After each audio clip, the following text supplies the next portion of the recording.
मेरे प्यारे मुन्ने, तुम्हारी मौसी आ रही है।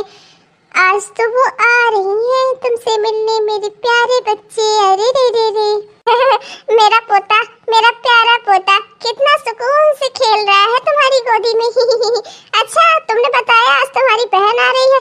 अरे जा बेटा, उसे जाकर स्टेशन पर से ले। अकेले कैसे आएगी बेचारी, इतना रास्ता खराब है, बारिशों की वजह से और रास्ता खराब हो गया है सारा। जा तो उसे बाइक से ले आ। अरे नहीं मम्मी जी, उसकी कोई जरूरत नहीं है। मेरी बहन ने कहा है वो खुद ही चली आएगी, उसे किसी के लाने वाने की जरूरत नहीं है, वो बस आती ही होगी। उसने अभी मुझे फोन किया था कि वो गांव में आ गई है। मैं भी जरा देखूं पंकज आखिर कॉलेज क्यों नहीं जा रहा है। इतना देर हो गई, इतना समय हो गया, उसके कॉलेज का टाइम हो गया। जब से मुन्ने का जन्म हुआ है ना, ये तो मुन्ने के लिए सामान जुटाने में ही जुटा है। ये ले आ दूं, वो ले आ दूं, ये खिलौना, वो खिलौना। ये तो पाए तो मुन्ने को एकदम अभी से ही बाइक पे बैठा दे। दीदी दीदी मैं आ गई। लाओ मुन्ने को मुझसे भी तो मिलवाओ। ले ले ले मेरे प्यारे मुन्ने। हाँ जरूर प्यारी बहन, जरूर मिलना। पर अभी तुम बाहर से आई हो ना, चलो अंदर हाथ मुंह धो लो, फ्रेश हो जाओ, फिर साफ साफ कपड़े पहन लो, फिर उसके बाद तुम मुन्ने को आराम से छूना। अभी मुन्ना छोटा है ना, उसे बाहर का इन्फेक्शन जल्दी लग जाता है, इसलिए चलो तुम पहले नहा धो लो, फिर मुन्ने को खिलाना। अरे माँ, मैं बस जा ही रहा हूँ कॉलेज। ये बस सब सामान वामान रख रहा था अपने प्यारे मुन्ने के लिए। अच्छा सा मखमली सा बिस्तर बिछाया है मैंने। भाभी आप मुन्ने को उसी पर सुलाना। मैं नहीं चाहता मेरा मुन्ना ये खटिया वटिया पे सोए, उस पे उसको गड़ जाएगा ना। वो कितना कोमल सा, कितना मुलायम सा है। हाँ हाँ, मुन्ने का मोह छोड़ दे और जा कॉलेज चला जा। देख तेरे भाभी की बहन भी आ गई है, अब मुन्ने की देखभाल और अच्छे से हो जाएगी। ये मुन्ने की देखभाल कर लेगी, और उसकी माँ भी तो है, मुन्ने का बाप भी है और उसकी दादी भी है। अब तो मुन्ने का ख्याल छोड़ दे और अपने कॉलेज जा, अपनी पढ़ाई पर ध्यान दे। नहीं तो ये तेरा आखिरी साल है, फिर नौकरी भी नहीं मिलेगी तुझे आज अगर डिग्री अच्छी नहीं मिली तो। चलो माँ, हम अंदर चलते हैं, बाहर धूप होने लगी है। यहाँ खड़े होना अब ठीक नहीं, अब सुबह नहीं रह जा रही है, दोपहर हो जैसे लगने लगा है। आजकल इतनी गर्मी होती है ना कि पता ही नहीं चलता कि सितंबर का महीना चल रहा है। ऐसा लगता है जैसे मई और जून का। ओ हाय, कैसी हो? अच्छी हो ना? सब बढ़िया है ना? बहुत दिन बाद आई। तुम्हें यहाँ आते जाते रहना चाहिए। भाभी तुम्हें याद करती हैं। तुम आती हो तो उनको ऐसा लगता है कि जैसे उनका मायका और ससुराल दोनों में कोई फर्क ही ना हो। वो बहुत खुश होती हैं तुम्हारे आने से, इसलिए आती जाती रहा करो। ओ हाँ, क्यों नहीं, आती जाती रहा करूँगी। पर मुझे भी तो मेरे काम रहते हैं, इसी वजह से मैं ज़्यादा नहीं आ पाती। वैसे मेरे यहाँ आने से सिर्फ क्या भाभी ही खुश होती हैं तुम्हारी, और कोई खुश नहीं होता मेरे यहाँ आने से? क्या किसी और को मेरा इंतज़ार नहीं रहता, या फिर वो मुझसे कहना नहीं चाहता कि वो मेरा इंतज़ार करता है? 6 महीने बाद अब तो बस तुम्हें जॉब मिलने ही वाली होगी ना। तो सबसे पहले मैं बता दूं दीदी को कि हम दोनों आपस में एक दूसरे से शादी करना चाहते हैं। वो दीदी ये जानकर बहुत खुश होंगी। हाँ बिल्कुल, क्यों नहीं। मैंने तो तुम्हें जब से देखा था तब से मेरा यही सपना था कि तुम ही मेरी पत्नी बनो और मेरे घर में मेरी पत्नी बनकर चलो और मेरे घर में रहो, मेरी माँ की सेवा करो और हम सब साथ में खुश खुश रहें। तो उसके लिए मुझे दीदी से बात करनी होगी ना।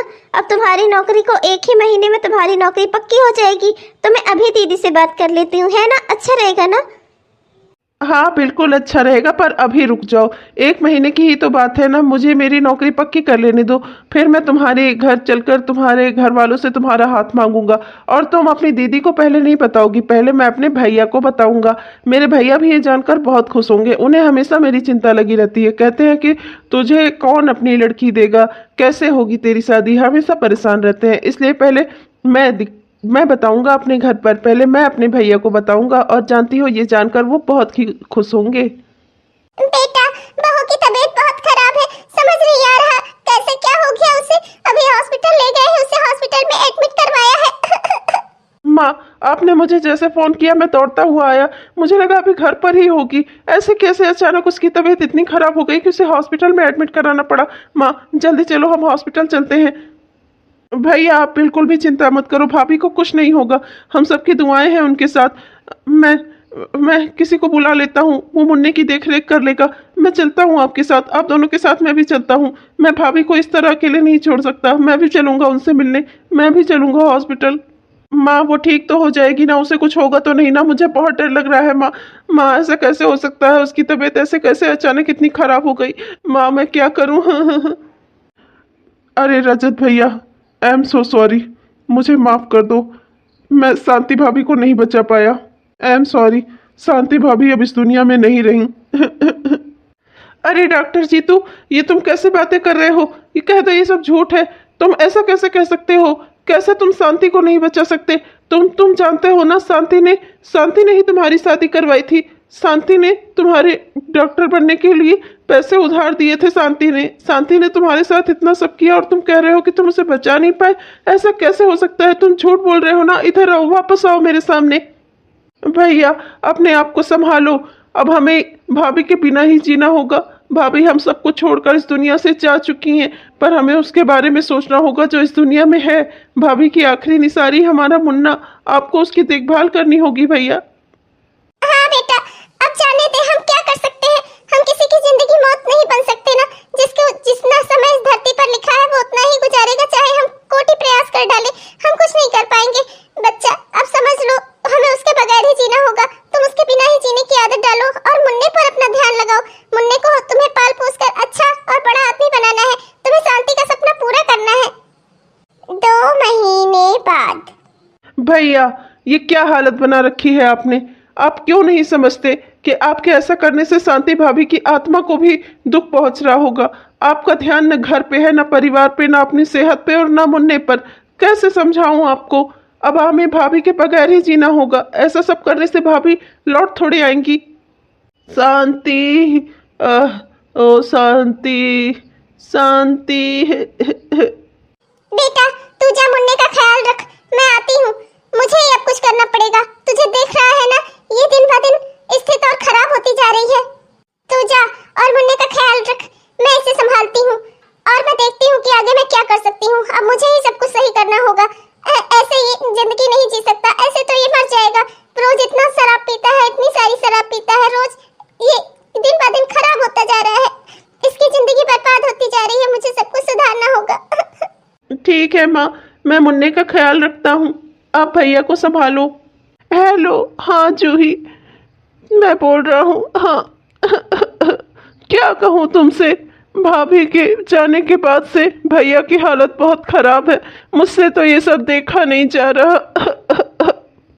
चिंता मत करो, सब ठीक हो जाएगा। तुम क्यों चिंता करते हो? देखना एक दिन सब अच्छा हो जाएगा। तुम्हें और भैया को, मुन्ने का भी तो ख्याल रखना है। अगर तुम लोग ऐसे टूट जाओगे तो मुन्ने का ख्याल कौन रखेगा? तुम लोग उसके बारे में क्यों नहीं सोच रहे हो? जीजा जी से कहो कि वो मुन्ने के बारे में सोचें और अपना और मुन्ने का ख्याल रखें। तुम सही कह रही हो। हमने समझाने की बहुत कोशिश की उन्हें, पर वो अपने गम से बाहर ही नहीं आ रहे हैं। भाभी को गए हुए इतना समय हो गया है, पर भैया अभी भी उनके गम में डूबे हुए हैं। न देश दुनिया की कोई फिक्र, न कोई परवाह, न किसी से कोई बातचीत। समझ नहीं आता कि हम उन्हें वापस से उनकी जिंदगी में कैसे लाएंगे। सब ठीक हो जाएगा, तुम भगवान पर भरोसा रखो। एक न एक दिन जीजा जी जरूर समझ जाएंगे कि उन्हें अपने मुन्ने के लिए जीना है। आखिर अगर दीदी ये सब देख रही होती तो उन्हें कितना दुख होता। समधन जी। शांत हो जाइए समधी जी, शांत हो जाइए। जैसे वो आपकी बेटी थी, मेरी भी बेटी थी। उसके जाने से मैं भी उतना ही दुखी हूँ। बस क्या कर सकती हूँ, भगवान के लेखे को कोई टाल नहीं सकता। आपकी बेटी जैसे आपकी लाडली थी, वैसे मेरी भी लाडली थी। मैं भी उसे अपनी बहू नहीं, अपनी बेटी ही मानती थी, और उसने भी मुझे एक बेटी जैसा सुख ही दिया। उसने भी मुझे हमेशा माँ का सुख दिया। भले ही उसने कभी माँ का सुख ना देखा हो, पर उसने मुझे माँ मानकर मेरी इतनी सेवा की कि मैं बता नहीं सकती आपको। उसके जाने से मैं इतना दुखी हूँ। पर क्या कर सकते हैं, हमें अपनी जिंदगी आगे बढ़ानी होगी। आज आपको यहाँ एक खास मकसद से बुलाया है। उम्मीद करती हूँ कि आप मना नहीं करेंगे। मेरा बेटा मेरा रजत जब से शांति गई है ना, वो खुद को एकदम मारने पर तुला है। दिन रात शराब पीकर, सिगरेट पीकर अपने एक कमरे में पड़ा रहता है। ना कहीं आता है, ना जाता है, ना किसी से बोलता है, ना चालता है, ना कहीं किसी से कोई दुनियादारी से कोई मतलब। यहाँ तक कि वो मुन्ने का ख्याल भी नहीं रखता, ना ही वो मुन्ने को देखता है। दिन रात शांति के गम में डूबा रहता है। आज मैंने आपको इसीलिए बुलाया है समधी जी। मैं आपसे जूही का रिश्ता मांग रही हूँ अपने रजत के लिए। उसे और उसके बेटे को आपकी बेटी की बहुत जरूरत है। शांति के बाद जूही ही वो इंसान है जो शांति के बच्चे को एक माँ का प्यार दे सकती है। हाँ हाँ समधन जी, क्यों नहीं, बिल्कुल सही कहा आपने। शांति के बच्चे के लिए भी यही ठीक रहेगा। और मैं भी तो अपनी जूही के लिए दूसरा रिश्ता देख ही रहा था। अच्छा है कि वो अपनी बहन के बच्चे को एक माँ का प्यार देगी, उसका भी घर संसार बस जाएगा और आप जैसी सास मिलेगी उसे। इससे बढ़कर और खुशी मेरे लिए क्या हो सकती है। दूसरा घर बार पता नहीं कैसा मिलता। ये तो मेरी जूही का नसीब है कि आप लोगों ने ऐसा सोचा। काश मेरी शांति जिंदा होती। मैं अपनी शांति को कभी नहीं भूल पाऊंगा, मेरी प्यारी बेटी। पर समधन जी, आपका कहना भी सही है, भाग्य के लिखे को कोई नहीं टाल सकता। मैं अपनी जूही की शादी आपके बेटे रजत से करने को तैयार हूँ। रजत और उसके बेटे को जूही की बहुत ज़रूरत है। जूही उन दोनों को संभाल लेगी, मेरा पूरा विश्वास है। बस समधी जी, आपसे यही आशा थी। जूही ही है वो इंसान जो रजत और उसके बच्चे का ख्याल रख सकती है, वरना छोटे बेटे की जो भी पत्नी आएगी वो अपने परिवार में मस्त हो जाएगी। उसे क्या पड़ी है रजत और उसके बच्चे की। और रजत खुद भी अपने बेटे पर कोई ध्यान नहीं देता। अब मैं उसकी दूसरी शादी करा दूंगी तो उसकी भी गृहस्थी फिर से बस जाएगी और फिर से वो अपनी जिंदगी में शायद वापस लौट आए। माँ, ये बिल्कुल गलत है। मैं ऐसा बिल्कुल भी नहीं करूँगा। शांति की जगह मैं किसी को नहीं दूंगा। देख बेटा, अब तू ही समझा इसे। मैंने बहुत ही मुश्किल से समधी जी को तैयार किया है। जूही के लिए इसका रिश्ता मांगा है और उन्होंने भी हाँ कर दी है। और अब ये नहीं तैयार हो रहा है। इसे समझ नहीं आ रहा है मुन्ने का ख्याल कर को कौन दूसरी औरत रख पाएगी। अगर मैं इसकी किसी और से शादी करा भी दूं तो वो औरत क्या भरोसा है कि वो मुन्ने को माँ का प्यार देगी। और ये कह रहा है कि ये दूसरी शादी ही नहीं करेगा। अब बताओ ऐसे कैसे हो सकता है। मुन्ने को भी तो माँ का प्यार चाहिए। भैया, माँ सही कह रही हैं। आप समझते क्यों नहीं। मुन्ने को भी माँ की ज़रूरत है और आपको भी एक पत्नी की ज़रूरत है जो आपको इस गम से बाहर निकाल सके। और जूही बहुत ही अच्छी लड़की है। ठीक है, तुम सब जब इतना कह रहे हो तो ठीक है, ये शादी मैं मुन्ने के लिए कर लूँगा कि मुन्ने को उसकी माँ मिल जाए। सुना तुमने घर पे क्या हुआ? सुना तुमने? आज भी तुम्हें मैंने यहाँ पर बुलाया, तुम तो मुझसे बात करने भी नहीं आते, ना मेरा फोन उठाते हो। तुम्हें पता है घर में हो क्या रहा है? बाबा तुम्हारे घर गए थे और उन्होंने मेरी शादी जीजा जी से तय कर दी। मुझे सब पता है और मुझे कुछ नहीं कहना। जो हो रहा है होने दो और तुम भी कुछ मत कहो। बहुत मुश्किल से मेरा भाई शादी करने को तैयार हुआ है और मैं नहीं चाहता कि अब वो फिर से अपने गम में वापस लौटे। मैं चाहता हूँ अब वो अपनी ज़िंदगी जिए और उसकी भी गृहस्थी बसे। क्या क्या कह रहे हो तुम?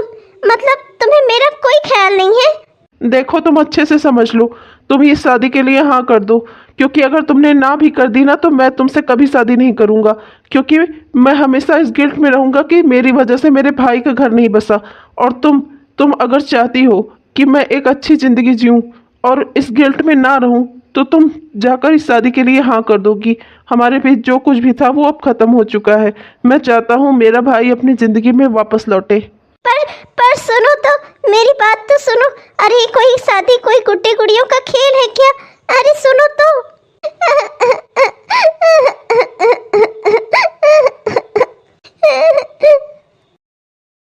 मेरी जिंदगी तो बर्बाद हो गई। जिससे प्यार किया उसने मुझे धोखा दे दिया। आज मैं उसकी दुल्हन बनकर बैठी हूँ जिसके बारे में मैंने कभी सपने में भी नहीं सोचा था। वारे मेरा नसीब। पर मैं तुम्हें फोन करके एक बार तुम्हें जरूर बताना चाहूंगी। तुम मेरे बगैर जी सकते हो तो मैं भी तुम्हारे बगैर जी सकती हूँ। हेलो, तुम मुझे क्यों फ़ोन कर रही हो? तुम्हें पता नहीं है आज भैया और तुम्हारी अब शादी हो चुकी है, तो अब तुम मुझे क्यों फ़ोन कर रही हो? कर रही हूँ ये जानने के लिए कि तुम कितने खुश हो। आज तुम अपने मकसद में कामयाब हो गए ना। जो तुमने चाहा वो तुमने कर लिया ना। मेरी इच्छाएं, मेरी अपेक्षाएं, कुछ उसका कोई मायने नहीं था ना। तुम्हें अपना भाई प्रेम दिखाना था ना। मेरी भी तो बहन थी जो मरी। मैं भी तो उससे बहुत प्यार करती थी।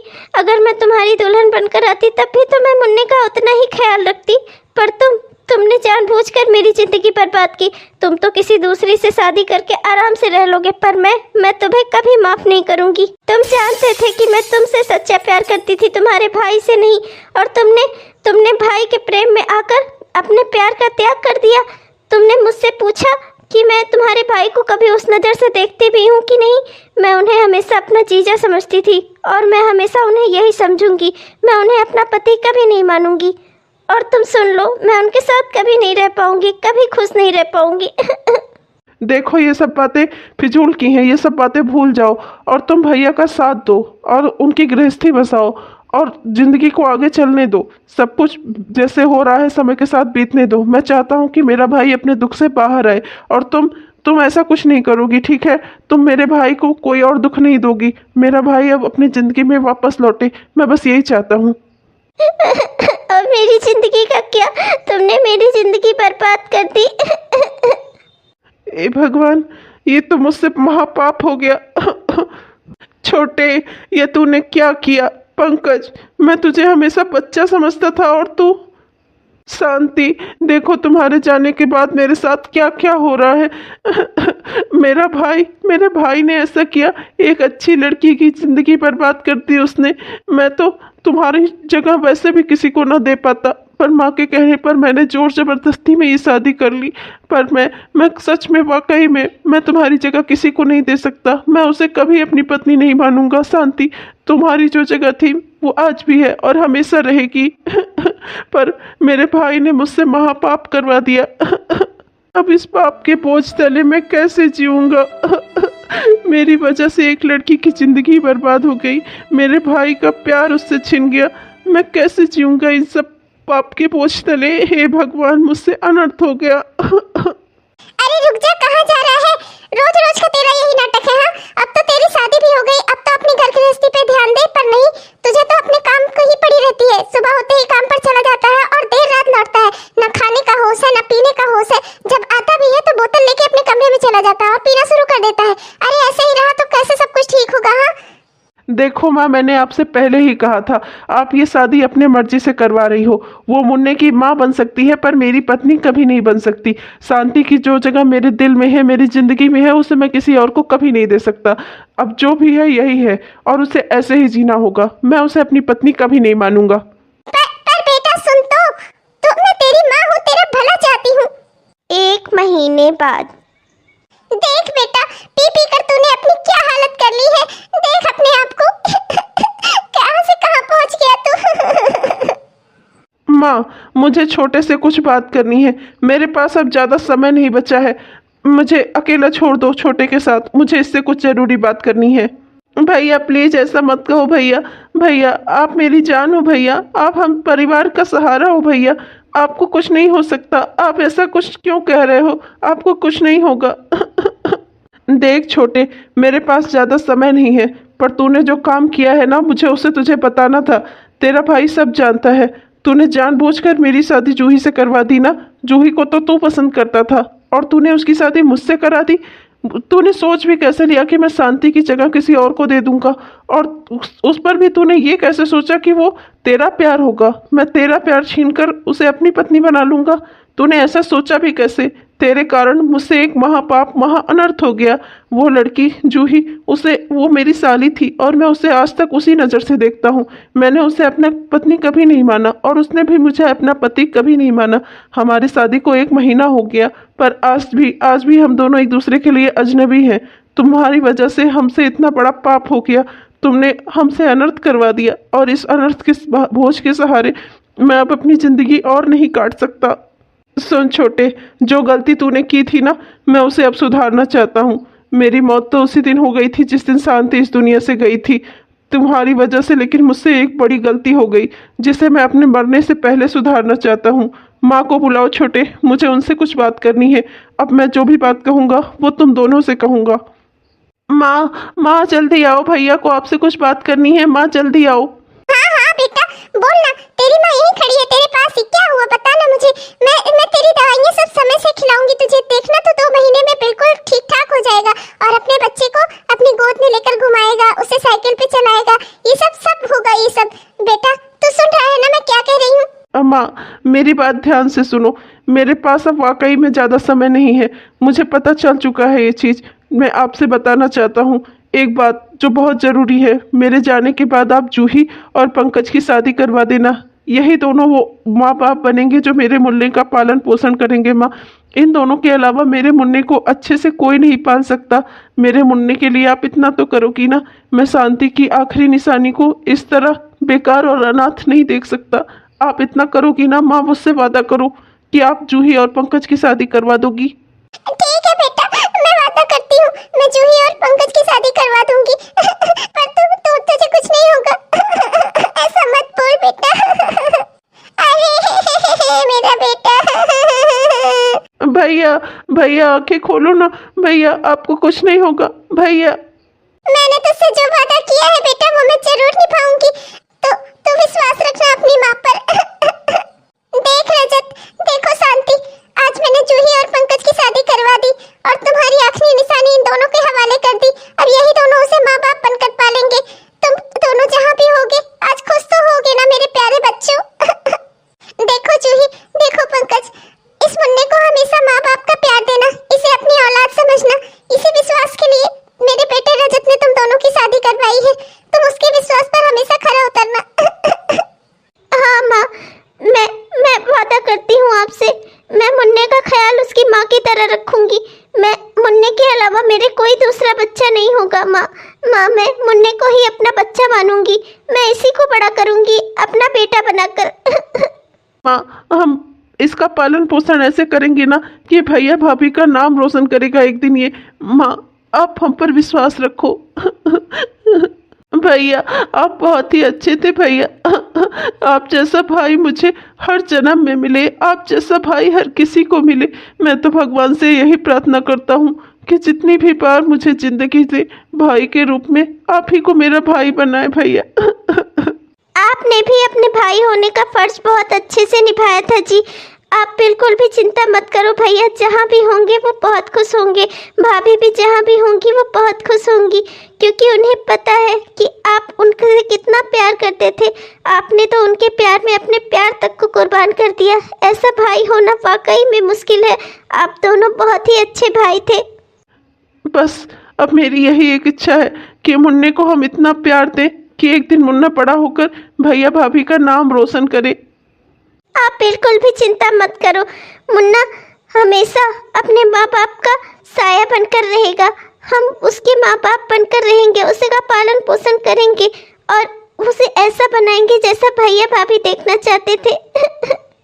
हाँ, मैं भी चाहता हूँ कि मुन्ना एक अच्छा इंसान बने, अपने माँ बाप के नक्शे कदम पर चले। जैसे मेरे भैया थे, जैसे मेरी भाभी थी, मुन्ना भी एक अच्छा इंसान बने।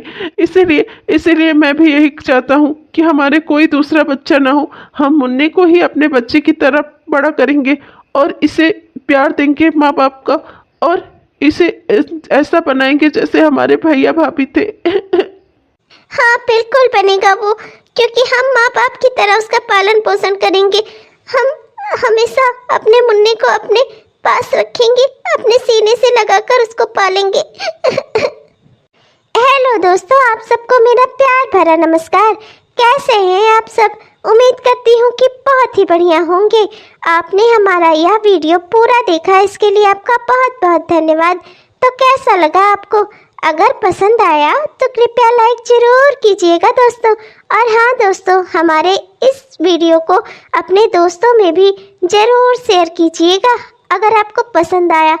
और हाँ दोस्तों, एक काम और करना ज़रूर मत भूलिएगा, कृपया कृपया कृपया हमारे चैनल को ज़रूर से ज़रूर सब्सक्राइब कर लीजिएगा दोस्तों, जिससे हम जो भी वीडियो डालें वो आप तक तुरंत पहुँचते रहे। अच्छा दोस्तों, चलती हूँ, मिलूंगी आपको अगले वीडियो में। तब तक के लिए बाय बाय।